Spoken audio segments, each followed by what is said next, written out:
Hello, good evening, everyone. I am Pilar Caranti. I wanted to welcome you for joining us from different cities around the country and from other countries as well. A special welcome to our listeners from Trinidad and Tobago who have been faithful followers of our lecture.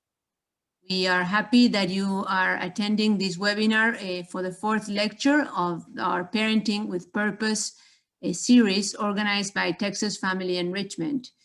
We hope you were able to watch the previous lectures. Otherwise, they are on our website. They are recorded on our website, so you can watch them there. The lectures of this series, except for the first one, were thought to make you reflect on the different aspects you have to consider when raising a family. The education of the virtues, the authority, was the last one, the education of the emotions, which is this one, the education for love, and reflecting about the role God has in our lives. The other lectures focus on the challenges we face when educating our children in a hyper-sexualized world, gender ideology, technology, to name a few. While the fourth lecture of the series, Emotion Coaching, the Heart of Parenting, will be given by Lorena Beltran from San Antonio, Texas. You can see Lorena there. Lorena is a certified family counselor, grief recovery specialist, and life coach. She has focused on the emotional side of people as a pivotal factor in self-esteem and family relationships. She actively participates in various TV shows and radio talk shows. Currently, she offers one-on-one coaching sessions, the Grief Recovery Program, as well as group seminars for parents, youth, and teachers. She is very active in the San Antonio area. Lorena is a wife and a mother of 5 children. After her lecture, Lorena, as always, will answer 2 or 3 questions from the audience. You can submit them via the Q&A button on your screen. As you all know, Texas Family Enrichment is a non-for-profit organization, so we would appreciate a small donation to defray the costs of these lectures. You can do so on our website. Thank you very much, and without further ado, here is Lorena to start her presentation. Thank you. Thank you, Pili. Well, I'm so happy to be here with you. It's really my pleasure to share with you this topic about how to emotionally coach our children in their in everything that is happening with themselves, with the family life, with the emotions. This is something that I started studying more than 10 years ago, and it has been a wonderful path for me, because learning about emotions, about relationships, and especially knowing how to be an emotion coach with our children, I think it's very important, because our family life will be happier. We can help our children to be and to grow healthier emotionally, and also it helps us connect with our children. So let's begin with the presentation.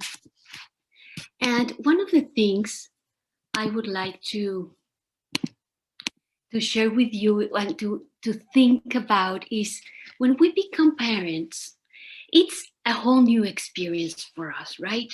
It's like you see your baby, and it's, well, a real miracle to have a baby in your arms. And what happened at that moment? It's so exciting. Many emotions come along, but also a great responsibility, right? It's a lot of responsibility. What will I do with this baby? Because it's all our responsibility as parents. So as years go by, many situations come along, right? The baby starts growing, and we have a lot of good intentions, and we think about how we want to raise this child and what do we want to teach him. But not all the time things happen the way we would like to, right? or we planned or we wanted. So especially when kids get to the teenager years, and sometimes before, right? It depends on the personality of each child. Some personalities are like with more willpower, I can say, and it's very difficult for them to obey. Some others are very obedient and it's easier. But it doesn't matter the personality that our children have. When we coach emotionally, everything will go and will go better, will get in a better way. So it's amazing if you go to, and this happened to me when I started searching pictures on the internet about teenager children with their parents. Most of the pictures that you'll find are like this. Look at these three pictures that we have here. um, what do we see here? Right, we see that the parents are desperately. Lorena, the presentation is not advancing. What do you see? Just the first one. It is not? Oh, it is advancing in mine. Really? It is not advancing here. Okay, let me try again. We did practice. For you to know, everybody else, we did practice with Lorena. Let's see. You can see now? I just see a blue screen. Okay, so now, but now we see the slides on the, start the slideshow. Let's see. exactly, these were the pictures that I was going. This is your, here? no, that's a blue screen, Lorena. Did you start the slideshow? We did the other day. It worked perfectly. So probably we can stay like this so that you can see. Yeah? Yeah. Okay, let's do it. So you can see here in these pictures that the parents are desperately trying to say something to their children, right? Desperately trying to tell them something, to make them understand, to, okay, what's going on, to ask them questions. But it's important to see how the children, the body language is telling us. Their body language is telling us that they are not really connected with their parents. They are there because they have to be there, but if they could, they would go away. So look at their arms, their face, their eyes. So these parents are trying to say something to get to the point, but if children don't want to listen, it's very difficult. We can talk and we can speak and we can say, but they are not listening. They are not getting what we want to tell them. So before we want to tell them things, it's important to not to lose that connection. We can see that there is this connection in these three pictures that we're seeing here.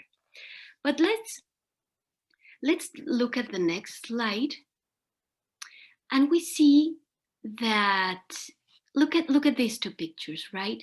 We see very different situations. We see connection. We see in their face, in their smile, in their eyes, we can see that they are really connecting and they are open to each other. There is not a close body language, but open. So this is what we really want to do with our kids, because in order to give them advice, in order for them to be open to listen, we need to connect with them. And this is in many occasions through the emotions. Good parent, because why? Good parenting requires much more than using our intelligence, right? In order to connect with our children, we need to consider another part of the personality that has been forgotten for more than 30 years. It's true, because only reason was considered, but now we know that good parenting involves emotions. It's not only seeing behaviors. Many parents try to stop behaviors or to tell their children how to behave well, and that's part of it. But we can't forget about this emotional part, because that's the way we can help them deal with the emotions, be emotionally healthier, and connect with them at the same time. So, some parents think that the best way to help children become confident and well adjusted adults is to provide them the basic needs, right? What does this mean? Food, clothes, transportation, but to back off when it comes to emotional needs. In reality, this is so important, right? To connect with the emotions. What is the um, what does research has shown? That the way to create self-confident, emotionally adjusted children is to connect emotionally and often, right? So we need to learn a little bit more about this emotional world, our world and their world. And sometimes we are not used to it. I many times I tell people that when I started learning about this, is like opening like a new path and say, really, this was going on and this is going on inside a person. We don't really see that. We just see behaviors, but behind the behavior there's emotion, there's a need, there's a desire. So there's where we need to get in order to know our children better, in order to help them better. Um, so that's so important. Connect emotionally and often with them. Even more important than IQ is this emotional awareness and the ability to handle feelings.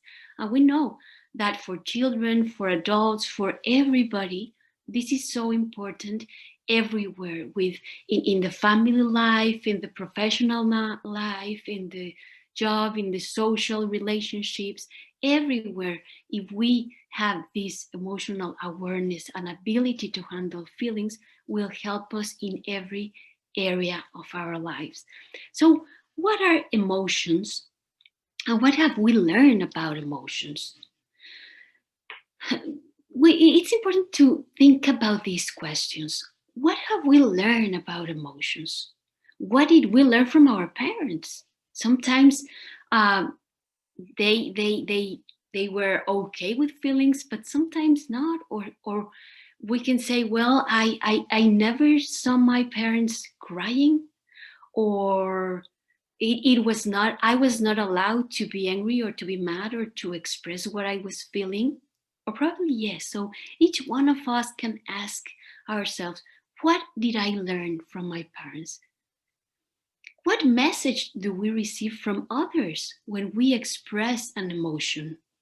And also, how do we feel and react when our children show emotions?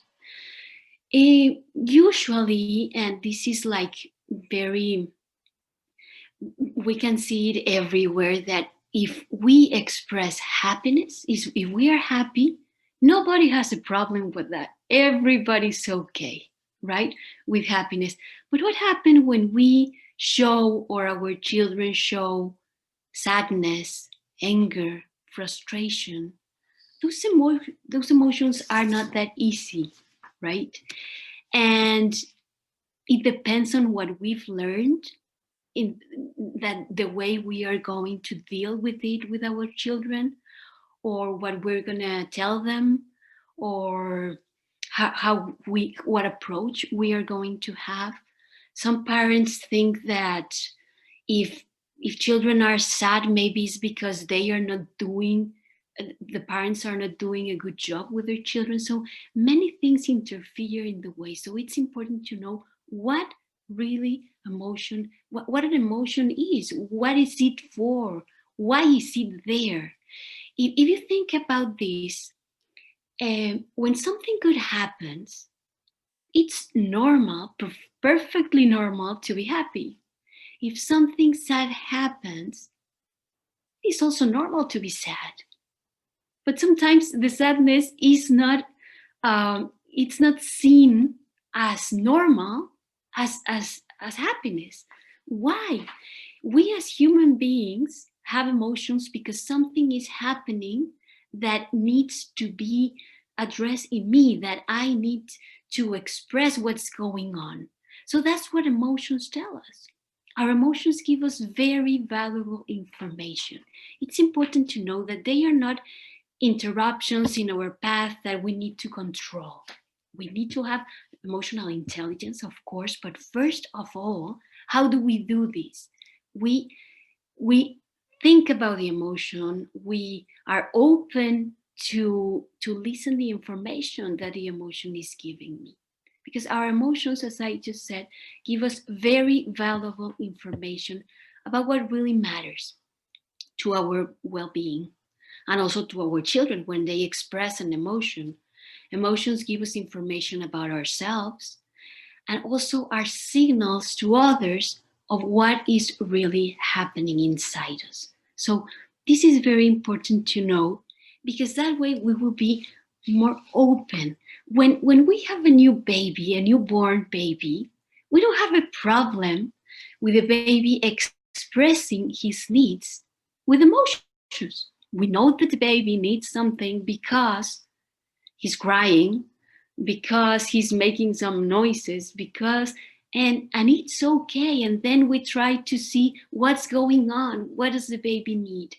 Or when the baby starts growing up, 2 years old, 3 years old, 4, we tend to stop, to suppress, and that's like very common in our society. So it's important to know that we express our needs with emotions also, and the emotions are there. Even if we try to suppress them, they are there. So it's better to help our children how to deal with them, how to better express it, and how to be more emotionally intelligent.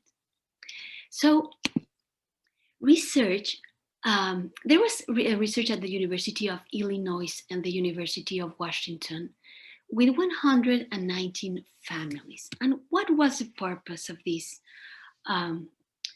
study? Well, it was to see how parents and children react to one another in emotionally charged situations, right? In the family life, there are many emotionally charged situations. So these children were followed from age 4 to the teenage years. And the result of children who felt connected with their parents and who learned how to deal with emotions was amazing. What they learned about this research, these were the results, right? The results of children whose parents helped them in dealing with their emotions and felt connected to their parents demonstrated this. First of all, kids demonstrated self-regulation. They were able to self-regulate themselves easier. Why? Because they learned in the first place this with their parents. If they had an emotion, the parent was there to help them deal with it, to talk about it, to help them express it in a reasonable and good way. So they were more able to regulate themselves. Also, kids had fewer infectious illnesses. Why was this? Because our body is connected to our emotions. So when we are stressed, our body feels the stress and then we can get sick. We know that. So they found out that they got fewer illnesses, these kids. Also, they could better focus their attention at school, and they got better grades, because when we are our emotion when we have an emotional state that is calm, that we're not dealing with so many things that we haven't expressed and we are just by ourselves dealing with that. So in that case, it's difficult to get concentrations, to concentrate in studies. So when they are okay emotionally and healthier, they could better focus their attention. Also, they were better at motivating themselves. And why was this? Because when parents, this was something very interesting, because this was like, they thought, if my mom or my dad believes in me and validates my emotion, am also capable of doing the same thing. I am able to to to know myself better, to allow myself to have emotions, and also to motivate myself. They could cope better with life's ups and downs, knowing that there was someone there for them also. Because when we are emotion coaches of our children, they feel more loved and they feel that their parents are there for them. So, knowing that I am not in this world just by myself, that's very important to deal with ups and downs in life. Of course, they required less discipline. Why? Because emotion was addressed when it started, at the beginning, so it didn't escalate. Many times we need to discipline our children when emotion escalates, and we don't know what to do with that emotion. The baby or the child is crying a lot, not the baby, but especially the child. We punish or we go to your room. I won't accept this because the emotion escalated. So when we address the emotion when it begins, it's less likely that we need to punish or to do something else. Also, they have healthier peer relationships, because if they live this in their own family, it was easier to be more understanding with others also. So all this research is so important to know why we really need to be these emotion coaches with our children. But how are we going to do this? How can we help our children deal with their emotions and at the same time make that connection with them? Well, first of all, we need to change our focus. That is so important. That is what we need to do, change our focus. When an emotional situation, when we have an emotional situation in our family life, we tend to solve the problem, excuse or punish, or just want the child to calm down. But instead of that, we are going to focus on the emotion, right? What is my child feeling? And try to understand him at that time. There can be many different situations in the family life, and depending on the ages of your children, you will have different kind of situations. But most of the times, we try to solve the problem. Okay, let's solve this. What are we gonna do? For example, let's think that in this situation, right?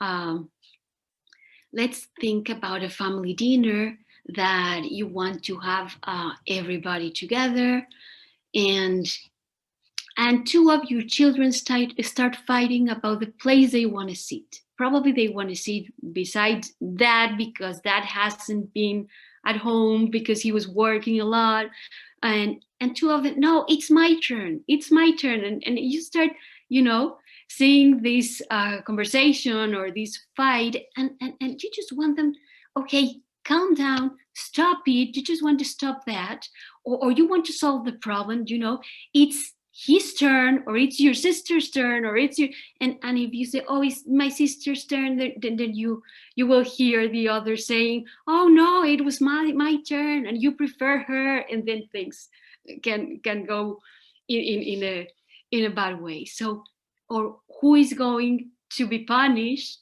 So when we just think about this, and you can think about your own family, what different situations you've been in, or your children have been through.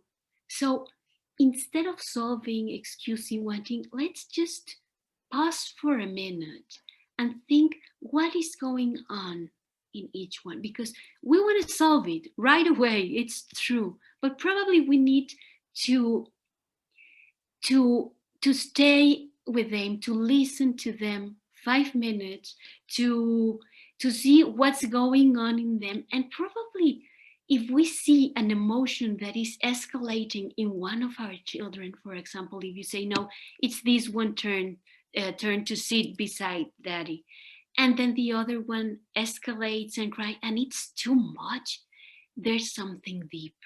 We need to address that. It's not that he just wants to, to make a scene there.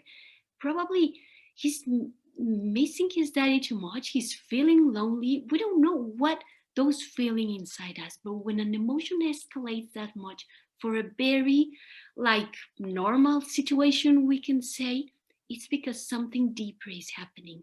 And when we come to this child, talk to him in a calm level, what's going on, what do you need, uh, things can get through in a different way. So very important is to change the focus. Don't try to solve the problem right away, but just think about what my child is feeling. And we're going to see more examples about this, but this is like the first thing we need to do. Try to understand and let him understand. Let him know that you understand what your child is feeling. So how can we help our children regulate their emotions? We want them to regulate their emotions, right? Not to escalate. It's very important to know that regulation comes only through the understanding of emotion, not by suppressing them. When we just say, stop that, I don't want to hear more about it, and don't tell me, we are suppressing, or don't cry, or don't get mad, or there's no reason to do that, or we can say many things because we have also many things going on in our mind, in our families, in many things going on, and we can say, I cannot stand this. But let's try to calm down ourselves to see what's really going on in our children, because when they express, when they are able to express, as you see here in the presentation, when an emotion is expressed and understood, it comes out and it doesn't get stuck inside. When emotions get stuck inside, then it's when the problems come inside, and then they act more what they are feeling. They don't know how to say it, but they are acting it, and they are behaving in a bad way because they don't know how to express, probably. But if we help them express it, then an emotion can come and go, and another emotion comes. So the emotion that is suppressed stays inside us, as I told you, and tend to increase, and that can cause many problems. So that's a good thing to know. Regulation comes through understanding, not by suppressing it. We can think that if we suppress it's an illusion, really, because we think, okay, if I tell him stop crying, probably he stops crying. And don't get mad, I can see a smile in his face. But what we really want, what's really happening inside, not what the child is showing. He can show to you that he or she stopped crying, but she might still be sad in the inside, or trying to smile when she's having another emotion. We want to know what's going on in them in order to help them deal with it in a real and healthy way. So helping our children express the emotion in a good way is helping them to express it with words, as I just say, not by acting it out. When they don't know how to express it, then they start doing, if they are mad, and it's better to talk about, or to say why.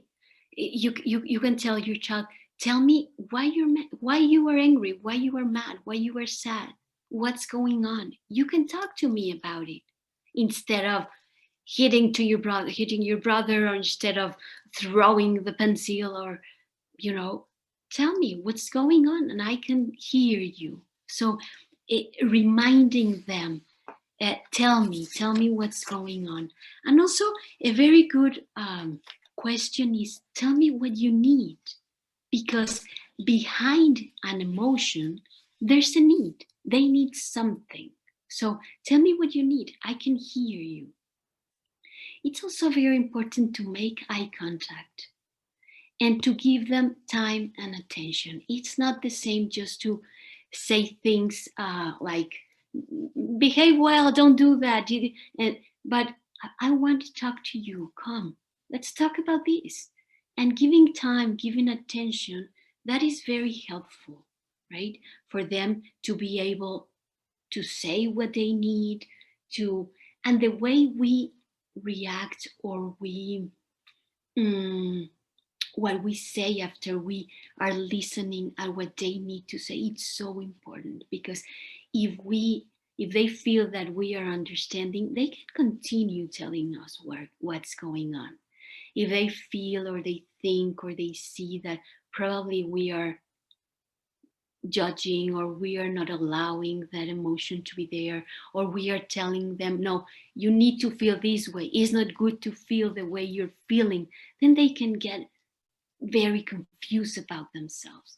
We want to give them the tools in order to be confident about what they are feeling and why they are feeling it and how to deal with it. So giving that time and that attention and making that eye contact, helping them express whatever they are feeling with words, it's very important. So let's go to the part that knowing these 5 essential steps for emotion coaching. So we have 5 steps to follow in order to help our children to deal with these emotions. So the first step is be aware of your child's emotions. That's the beginning of forming that connection, right?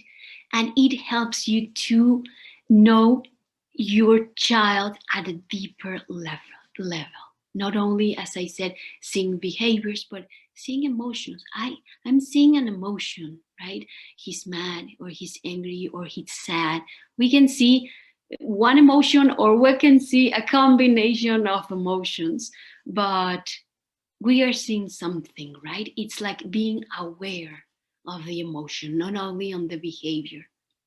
Learning to read your children's emotion, it's easy, but it takes patience, awareness, and practice, right? We can see it in many ways. We can see it in their eyes, in their posture, in their tone of voice. The same phrase can be expressed uh, in a way that you see that he's happy or that he's sad. No, probably he has something to do. I don't know.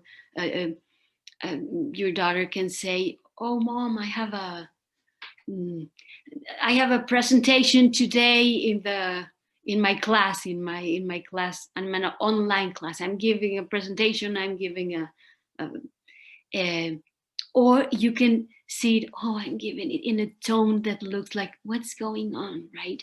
And don't be afraid to ask your child, oh, I see that, I can see that you're happy about it, or I can see that you're not liking it. What's going on? Tell me. No, because we can see in their expression, in their eyes, in their body language, and that can be like a door so that they can express themselves. Second step is recognize your child's expression of emotion as a perfect moment for intimacy and teaching. Wow, I think this is something wonderful, because most of the times we think that this expression of emotion like is turning our family life, you know, down. Why do we feel that? Because if someone gets mad, if someone is saying something that, or someone is crying, we want everybody to be happy. But if we recognize this expression of emotion as a moment of intimacy and teaching, that is a completely different story, because we have that opportunity to make that connection, to know them better, to see what's going on in them. Each child is different. So we can really know what's going on, what they want, what they need, what they value, what it's important for them, what, you know, so many things go on. And many parents think that emotions go on more in adults, but no, children have a lot of emotions that they don't express, and they need to in order, and when they learn this when they are little, At every age, we can learn that. But when we are small, it's easier to learn and to get it really, and to know myself better. So this is the second step. That's our job, to recognize this expression of emotion as an opportunity, right? An opportunity to connect with my child. Third, help your child learn to label the emotion. When we can say what we are feeling, we can deal better with it. Because if we don't know what's going on inside it, we don't know what to do. So tell me, what's going on? Where are you? Are you mad? Are you sad? Are you angry? So the key is to show our child that it's okay to talk about feelings, and encourage them to share their feelings. So that's the key, to let them know that it's okay. It's okay. And in many children, and all of us learn about our parents, right? About other people. So if we describe our own emotions, if we start talking about the way we feel, they will also learn that it's okay. Oh, my mom, my dad is talking about it. It's okay to talk about feelings. I thought it was not allowed. No, but we can start that. I don't know if in your family you are used to talk about feelings or not, but it's if not, it's the moment to start, because that's uh, that's how we are. How the healthy way, um, the healthy way to deal with emotions is to express them, to get them out. We are not made to have to be a container of stuck emotions. We are not made that way, and that will cause many problems. So helping them, and also it can be helpful for us, right? If we are not used to talk about emotions, it's important to know that there are many different ways, and it's important to find a person that you feel confident with, and that's why we need to to to make our children know that we are there for them, so that they can come to us to tell us. Because if they don't feel that we are there for them and that we are going to understand, they can go anywhere, but probably they will not get to someone if they don't feel that they can trust, that they can be understood. So that's a very important way to help them express those emotions with us. The step 4 is communicate empathy and understanding. I think this step is fundamental, right? Because if we go through to the other 3, is great, and it's a very good start. But this is something that if it's not there, then kids are going to shut down again. So the next step is communicate that you understand what your child is feeling. Communicate that empathy. Validate what your child is feeling. Probably it's not the same feeling that you're having, and in many occasions it could be difficult for you, but just try to think that you have also felt that emotion in some way, some somehow or somewhere, right? So what does empathy really mean? So empathy does not mean agreement. Empathy is not about discipline or praise. It does not reinforce or reward the child for having the feeling they are describing. For example, when we think about this emotion of fear, no, we think, no, I have to tell him, no, there's no way to have fear. Why are you afraid? There's no, and instead of that, if we say, it's okay to be afraid, tell me about it, we are not reinforcing that we want them to be afraid. It's just that we are allowing them to express what they are feeling at that moment. And then when we express, that emotion will not escalate. It will go down if it's understood. So empathy, what it really does is helps your child feel less alone with his or her own emotion. And this is so beautiful because we need to feel that we are not alone when we are having these feelings. So this is what really empathy does in our children. And I just want to talk to you about some examples in different situations that we can have in our family life. Imagine a child that is playing with his Legos, starting to build a tower, and you are there in the kitchen probably, and the boy is building the blocks, so happy and spending probably, I don't know, 30 minutes, an hour, and then his tower that it was so tall falls down. A brother came by. You don't really know what happened, but your child starts crying. So then, what do we usually do there? So, and what is the best approach, right? We are seeing an emotion there.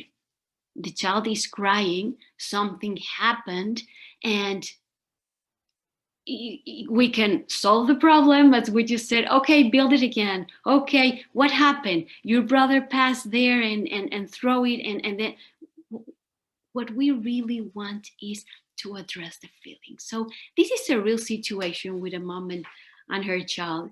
And what she did was she came with the child and what happened? What was going on? First, be aware of the emotion, right?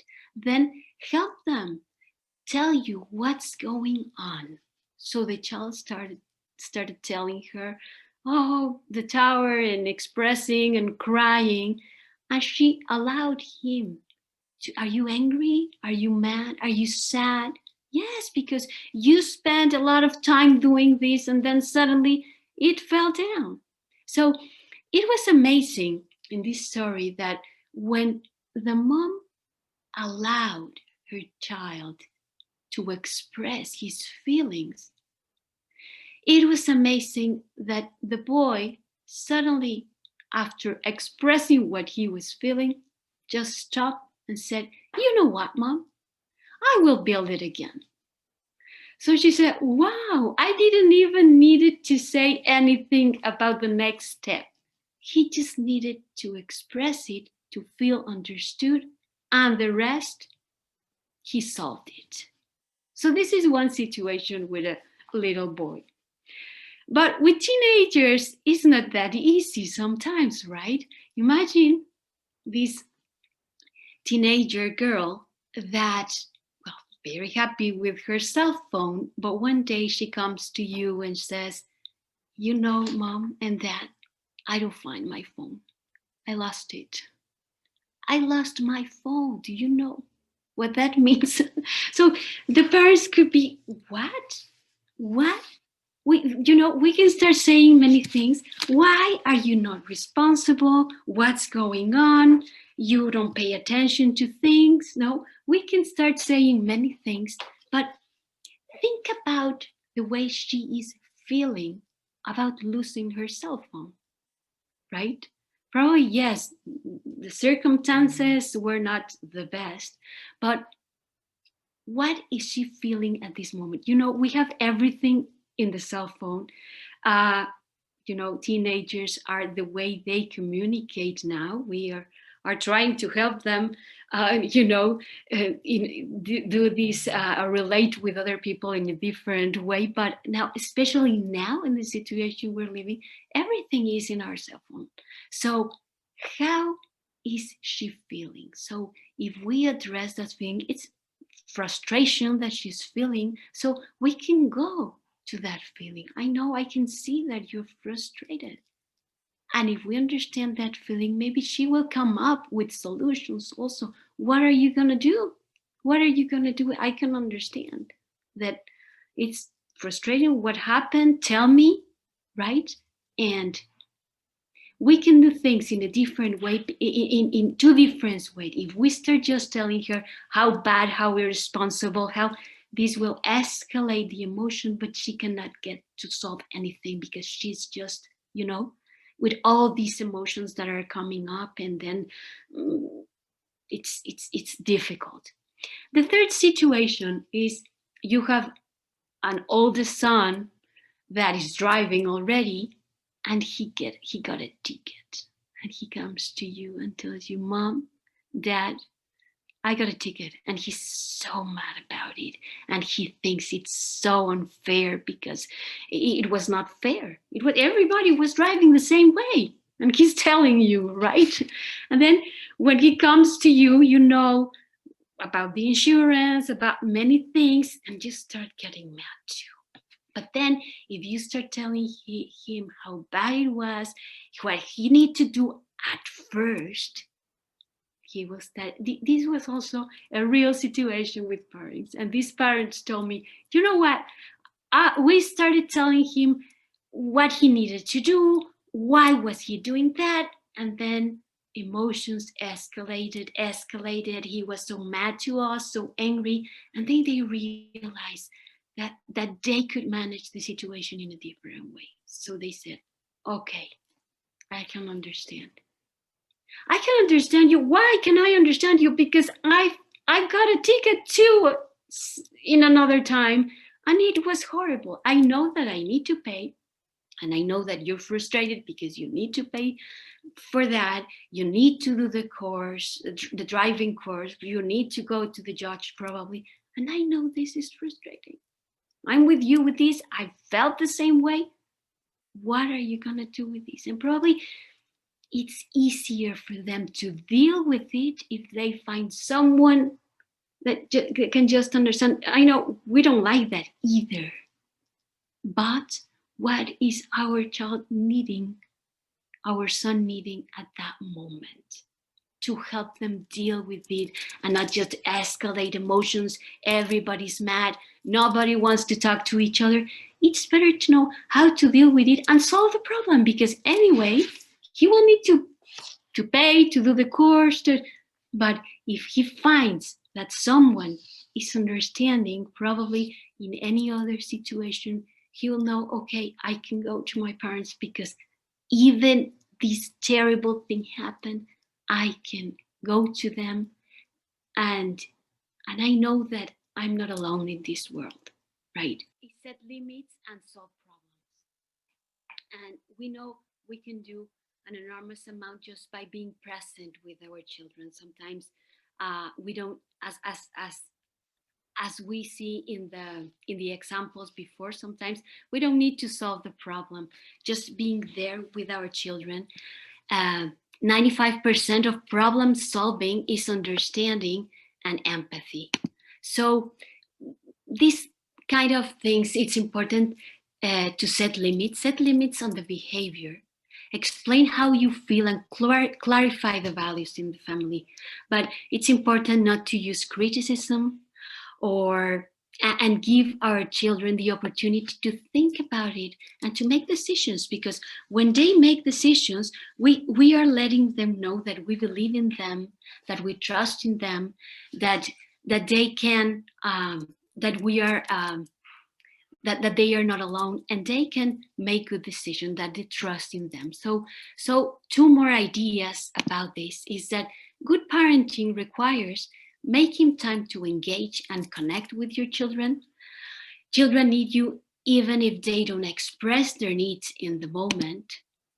And being emotionally present with your children will make them stronger and will allow them strive more effectively and to achieve their goals.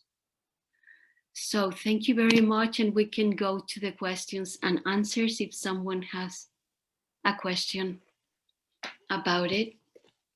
Thank you, Lorena. You might wanna Sharing, yes. the share so you can see your full praise. And there you have a question.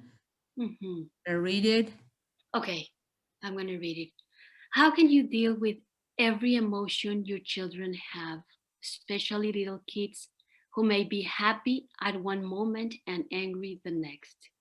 And if there's a situation in which more than one child is involved, how do we deal with the emotions of those 2 or 3 kids at the same time?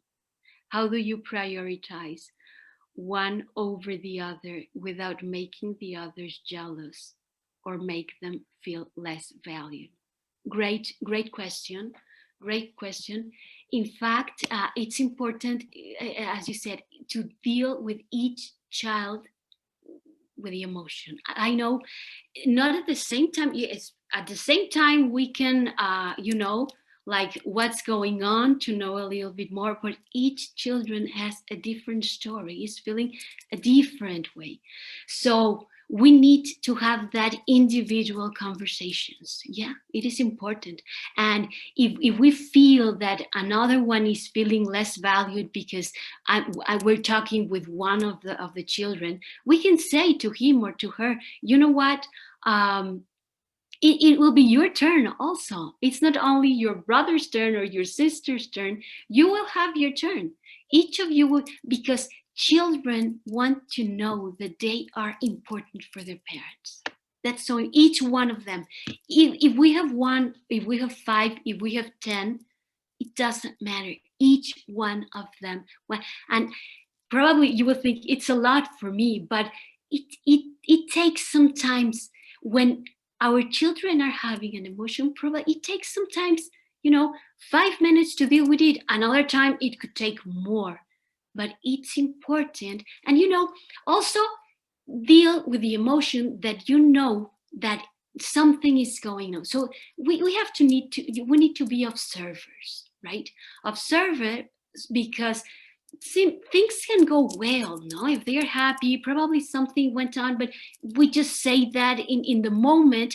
And if we see that answer of us was okay for this child, it's okay. But we can see it in their face. Probably they get quiet, but if we see that they are sad, they were not so we can address that situation more. So it depends.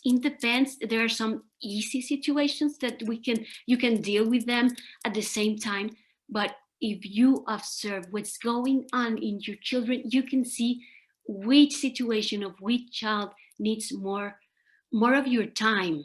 And the other one probably has not this, but if she is, or he sees that you're dealing with the brother more or have more intimacy, do it with it. It's important to have those individual conversations. Yeah, I think that's good. I hope I answer your question, Maria. And also we have another question here.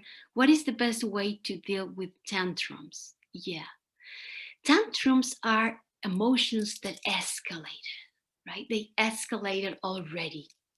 So when we see that, it's like we freak out. We don't want to see that. So first of all, if we observe the emotion when it starts, probably it won't escalate. But when it escalated already, the best thing to do, sometimes we think, and we've heard that, time out. We've heard that a lot. But what I've experienced, what I've learned, and what I've seen is that many children calm down better, not when they are, when you bring them away from you, but when you get closer to, okay, come, let's calm down. I'm here.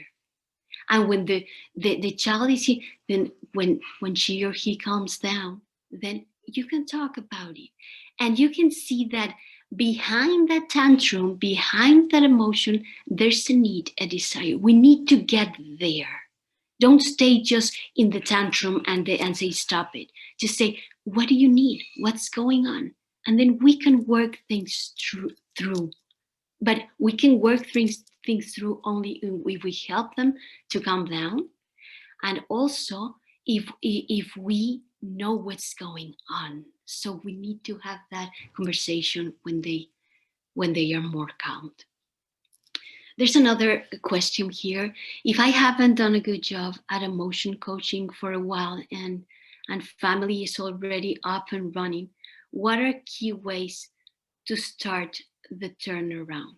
Okay, yeah, great question. Key things that we can do, it's just start, right? It's just start. Why? Start like like letting your children know that they can trust in you.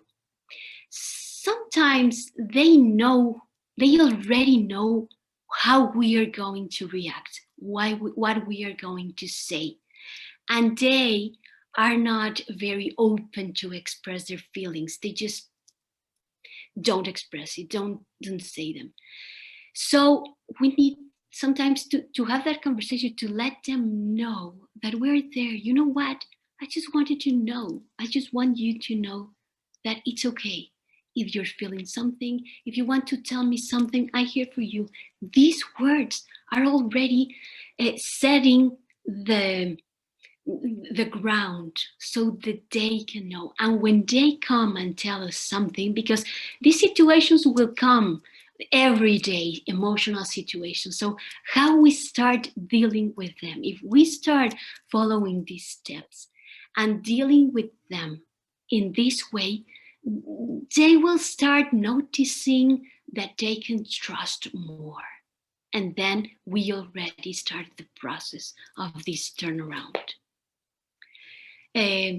One more question is here, or a few more questions. How can I tell the emotion? How can I tell the emotion when the child is silent and non-responsive? Yeah, sometimes you cannot tell the emotion, you can guess, but they know what they are really feeling. So we can start guessing. We can see what's going on in their face, in their posture, in their body language. But it's better to ask them, to go, what's going on?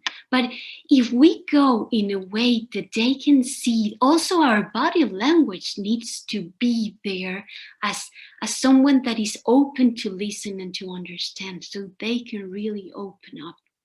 If we see that, oh, okay, tell me, I need you to tell me, and you need me to tell you, but I'm not going to tell you, right? But in this openness, in this, I'm really here to listen. It's okay, don't worry, don't be afraid. Sometimes they are afraid because they don't know what will happen next if they say something about their emotions. So first, let them know that it's okay. They don't need, there's no reason to be afraid because you are there to understand. What is the best way to deal with my own emotions like frustration and anger when dealing with my child's large emotions? Yeah, exactly. Sometimes we need to calm ourselves first. Because if we're seeing that emotion in our children and we notice that we are also dealing with a lot of emotions in ourselves, it's the time to say, okay, let's calm down and then we talk about this. Because if we try to deal with the situation when we and them are angry, this will be a complete explosion. So it's important to know that how can we deal with that anger? It's important to calm down, probably go and take time, because when we are so angry, something really happens inside us. This stress, all our body is stressed, our breathing is difficult, our heart beats, all of this is interfering in dealing well with this situation. So if we calm down, we can say, okay, now let's talk about it, and try to put yourself in a way.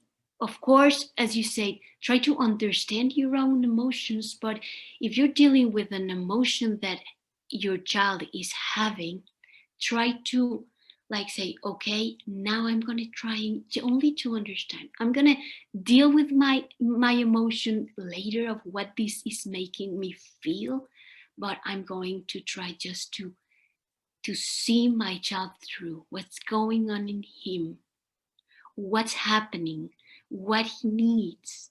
And if I deal with that, then things will get better. And then allow yourself also to think, what was going on in me? Why did I get so mad when he told me this? Probably it was an experience from my past experience, or it was something that just, make me feel more angry. Why? And you will know yourself better also. How can you approach a boy, teenager, that doesn't express too many emotions and doesn't like to talk about his feelings either, and that actually gets angry when you insist too much in asking about them? Yeah, that also happens. That you say, well, I want to help him, I want to ask him, and whenever you ask, how do you feel? Things get worse. So, just as I just said before, make them, let them know that you are there. You cannot force them to say things, to speak, to say how they feel, but you can let them know that you are there. You can start also by sharing your own experiences, sharing your own feelings about something else.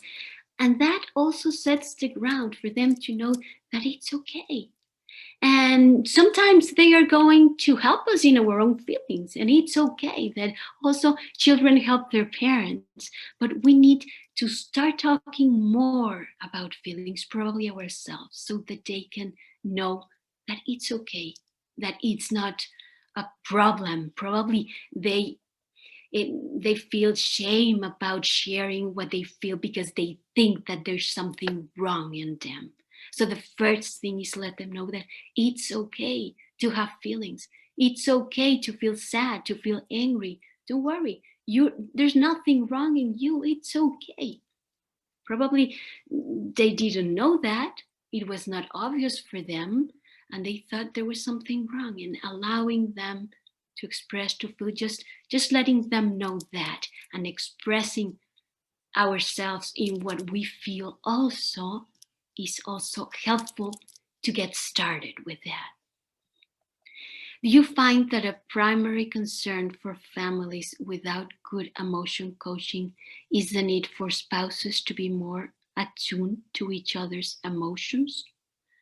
Question is whether it may be important to begin with spouse first and then children. Wonderful. I love this comment and question because it's true. Yes, this has to be applied to spouses too. We need first to understand each other, and they're the same steps, exactly the same steps to understand each other. We need to observe what's going on in the spouse.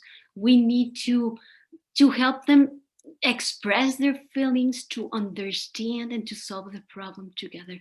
Wonderful, wonderful. Thank you for this comment, because it's true. It's true. It's important to begin with the spouse and with the children also, no? So to have this connection, because when parents are connected and children see that connection and that emotional dialogue that is going on between their parents, they also learn about that. So it's easier. Everything goes easier in the family when this also happens in the parents, in the spouses. Great question, great comments. Thank you. Okay, thank you so much, Lorena. We had another question in the chat box, but you have already answered to it because there were two other questions that that were similar to that one, about how can you approach a child that doesn't like to express too many emotions or feelings. I guess everybody has that same issue because you had 3 questions about it. But anyway, I think if everybody or most of the people have these issues with children that do not know how to express their feelings, it's never late to start. You can apply what Lorena said, the 5 steps to improve the emotion coaching with your children. So thank you very much, Lorena, for your insights. We really appreciate your time. We hope to have you again next time when we organize a series of lectures. So now I invite you all to stay tuned for the next talk, which will be on January 23rd. We have changed the date. The speaker wasn't available finally on the previous weekend. So it's about truly human sexuality. This is a very important topic. It's a very philosophical but practical topic that is the base for understanding the topics that come after that talk. which is the one given by the priest on the hypersexualized culture. So without further more delay, I will say good night to everyone, and thank you so much, Lorena, again. Good night to everyone. Thank you. Thank you. Bye-bye.